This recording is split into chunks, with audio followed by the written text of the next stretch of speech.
నమస్కారం. మీ life style ఛానల్కి హృదయపూర్వక స్వాగతం. ఈరోజు మనం ఈ వీడియోలో బోనాల పండుగ గురించి తెలుసుకుందాం. బోనాల పండుగ తెలంగాణ ప్రజలకు అత్యంత ప్రీతిపాత్రమైన సాంప్రదాయబద్ధమైన ఉత్సవం. ఇది ఆషాఢంలో నెల రోజుల పాటు గ్రామాల్లో, పట్టణాల్లో, నగరాల్లో పెద్ద ఎత్తున జరుపుకుంటారు. ఈ పండుగ ప్రధానంగా గ్రామ దేవతలకు, ముఖ్యంగా అమ్మవారికి కృతజ్ఞతలు తెలుపుతూ వారి ఆశీస్సులు కోరుతూ జరుపుకునే వేడుక. పండగ విశిష్టత మరియు ప్రాముఖ్యత గురించి తెలుసుకున్నట్లయితే, బోనాల పండగ తెలంగాణ ప్రజల జీవన శైలిని, వారి విశ్వాసాలను, సంస్కృతి సంప్రదాయాలకు అద్దం పడుతుంది. దీనికి అనేక విశిష్టతలు ఉన్నాయి. ఈ పండగ వర్షాకాలం ప్రారంభంలో వస్తుంది.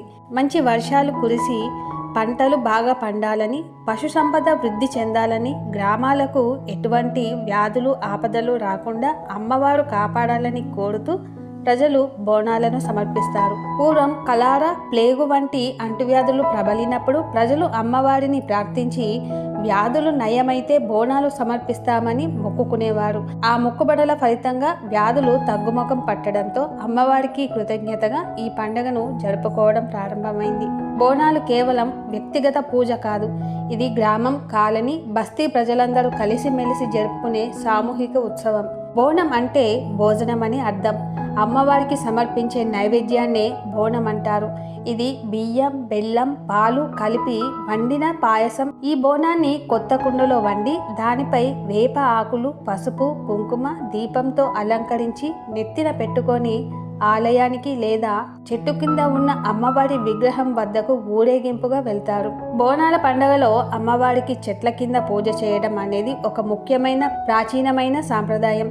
దీని వెనుక అనేక కారణాలు, విశ్వాసాలు ఉన్నాయి. భారతీయ సంస్కృతిలో ప్రకృతిని దైవంగా పూజించడం అనాదిగా వస్తున్న ఆచారం. చెట్లను, నదులను, కొండలను దైవ స్వరూపాలుగా భావించి అమ్మవారు ప్రకృతిలో అంతర్భాగమని, ఆమె చెట్ల రూపంలో కొలువై ఉంటుందని ప్రజలు నమ్ముతారు. ముఖ్యంగా వేప చెట్టును అమ్మవారి స్వరూపంగా భావిస్తారు. వేప చెట్టుకు ఔషధ గుణాలు ఉన్నాయని, అంటువ్యాధులు ప్రబలినప్పుడు వేప చెట్టు పరిసరాలు పరిశుభ్రంగా శిథిలంగా ఉంటాయని, ఇది వ్యాధుల నివారణకు తోడ్పడుతుందని నమ్మకం. అమ్మవారు ఈ చెట్ల రూపంలో ఉండి గ్రామ ప్రజలను వ్యాధుల నుండి కాపాడుతుందని విశ్వసిస్తారు. బోనాల పండుగలో భాగంగా మహిళలు బోనాలను నెత్తిన పెట్టుకొని పోతరాజుల విన్యాసాలు, డప్పు వాయిద్యాలు, శివశక్తుల పూనకాలతో ఊరేగింపుగా వెళతారు. అమ్మవారికి బోనం సమర్పించిన తర్వాత పోతరాజులు కొరడాలతో శరీరాన్ని కొట్టుకుంటూ భవిష్యవాణి చెబుతూ వెళ్తారు. ఈ వేడుక తెలంగాణ సాంస్కృతిక వైభవానికి, భక్తి శ్రద్ధలకు ప్రతీకగా నిలుస్తుంది. ఆషాఢ మాసంలో జరిగే బోనాల పండుగ ఎంతో విశేషతను సంతరించుకుంటుంది. ఈ బోనాలు ఆషాఢ మాసంలో మొదటి ఆదివారం గోల్కొండ బోనాలతో ప్రారంభం అవుతాయి. తర్వాత సికింద్రాబాద్లోని ఉజ్జయిని మహంకాళి అమ్మవారి బోనాలు జరుగుతాయి. ఆ తర్వాత లాల్ దర్వాజాలోని సింహవాహిని అమ్మవారి బోనాలతో ఈ బోనాలు ముగుస్తాయి. చరిత్రకు నిదర్శనంగా నిలిచే గోల్కొండ కిల్లాలో ఓ రాతి గుహలో జగదాంబ మహంకాళి అమ్మవారి భక్తులకు దర్శనమిస్తారు. ఆషాఢ మాసంలో బోనాల పండుగ ప్రారంభమయ్యేది ఇక్కడి నుంచే. కోరిన కోరికలు తీర్చే శక్తి స్వరూపిణిగా పూజలు అందుకునే ఈ దేవిని దర్శించి బోనం సమర్పిస్తే ఆ సంవత్సరం అంతా సుఖశాంతులతో ఉంటామని భక్తుల నమ్మకం. ఒకప్పుడు ఇక్కడ పశువుల కాపడికి ఈ ప్రదేశంలో దేవి విగ్రహం కనిపించిందట. అది తెలిసి అక్కడ ఆలయాన్ని నిర్మించారు. సుమారు 1813వ సంవత్సరంలో హైదరాబాద్, సికింద్రాబాద్ జంట నగరాల్లో కలరా వ్యాధి తీవ్రంగా ప్రబలి వందలాది మంది ప్రజలు ప్రాణాలు కోల్పోయారు. ఆ సమయంలో హైదరాబాద్ సంస్థానానికి చెందిన ఒక సైనిక దళం మధ్యప్రదేశ్లోని ఉజ్జయినిలో ఉండేది. తమ నగరంలో ప్రజలు అకాల మరణం పాలవుతున్నారని తెలుసుకున్న సైనికులు ఉజ్జయినిలోని మహంకాళి అమ్మవారికి మొక్కుకున్నారు. తల్లి, మా నగరాన్ని మహమ్మారి నుంచి కాపాడితే నీ ప్రతిమను మా నగరంలో ప్రతిష్ఠించి నీకు బంగారు బోనం సమర్పిస్తాము అని వేడుకున్నారు. అమ్మవారి దయతో కలరా వ్యాధి తొలగిపోయింది. తమ యొక్క మొక్కు తీర్చుకోవడానికి తిరిగి వచ్చిన సైనికులు 1815వ సంవత్సరంలో సికింద్రాబాదులోని ఉజ్జయిని మహంకాళి అమ్మవారి విగ్రహాన్ని ప్రతిష్ఠించారు. అత్యంత వైభవంగా బోనాల జాతరను ప్రారంభించారు. అప్పటి నుంచి ఈ సాంప్రదాయం ప్రతి ఏటా కొనసాగుతూ ఉంటుంది. సికింద్రాబాద్లోని ఉజ్జయిని మహంకాళి అమ్మవారికి జరిగే బోనాలనే లష్కర్ బోనాలు అంటారు. ఆ తర్వాతి వారం హైదరాబాదులోని పాత బస్తీలోని లాల్ దర్వాజా సింహవాహిని అమ్మవారి బోనాలతో ఈ ఉత్సవాలు ముగుస్తాయి. నెల రోజుల పాటు జరిగే బోనాల జాతరకు గోల్కొండ బోనాలే నాంది పలుకుతాయి. ఇక్కడ జరిగే పూజలతో రాష్ట్ర వ్యాప్తంగా సందడి మొదలవుతుంది.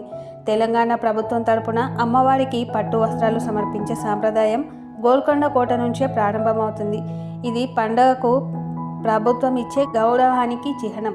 లష్కర్ బోనాల యొక్క ముఖ్యమైన మరియు విశిష్టమైన ఘట్టం ఏమిటంటే రంగం.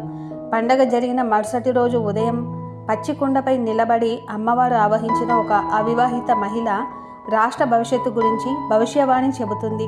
రాబోయే సంవత్సరంలో వర్షాలు, పంటలు, ఆరోగ్యం, కష్టనష్టాలు ఎలా ఉంటాయో ఆమె వాక్కుల ద్వారా అమ్మవారి చెబుతుందని భక్తులు ప్రగాఢంగా విశ్వసిస్తారు. జంట నగరాల్లో జరిగే బోనాల్లో అత్యంత జనసందోహం, వైభవం లష్కర్ బోనాల్లో కనిపిస్తాయి. అమ్మవారి సోదరునిగా భావించే పోతరాజు ఈ పండుగలో ప్రధాన ఆకర్షణ.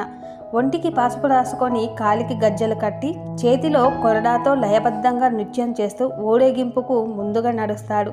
దుష్ట శక్తులను ప్రాళదోలే శక్తి పోతరాజుకు ఉందని నమ్మకం. తెలంగాణ రాష్ట్ర పండుగ అయిన ఈ బోనాల పండుగ ఈ 2025 సంవత్సరంలో ఎప్పటి నుండి ప్రారంభం అవుతున్నాయో తెలుసుకుందాం. తెలంగాణ రాష్ట్ర పండుగ అయిన బోనాల పండుగ తేదీ గోల్కొండలోని జగదాంబ అమ్మవారి బోనాలు జూన్ 26 నాడు ప్రారంభమై జూలై 24 వరకు కొనసాగుతాయి.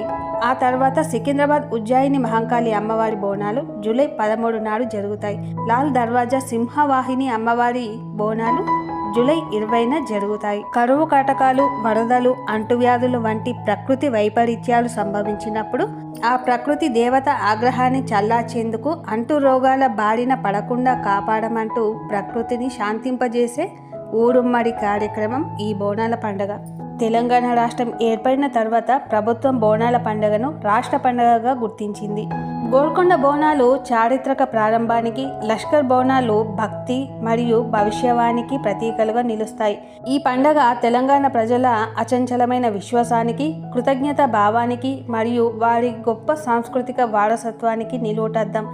ఇది తరతరాలుగా వస్తున్న ఒక సాంప్రదాయాన్ని కాపాడుకుంటూ తెలంగాణ అస్తిత్వాన్ని ప్రపంచానికి చాటి చెబుతున్న ఒక మహోత్సవం. మీకు ఈ వీడియో నచ్చినట్లయితే లైక్ చేయండి, షేర్ చేయండి, సబ్స్క్రైబ్ చేయండి. మరిన్ని మంచి వీడియోల కోసం మన ఛానల్ని చూస్తూ ఉండండి. ధన్యవాదాలు.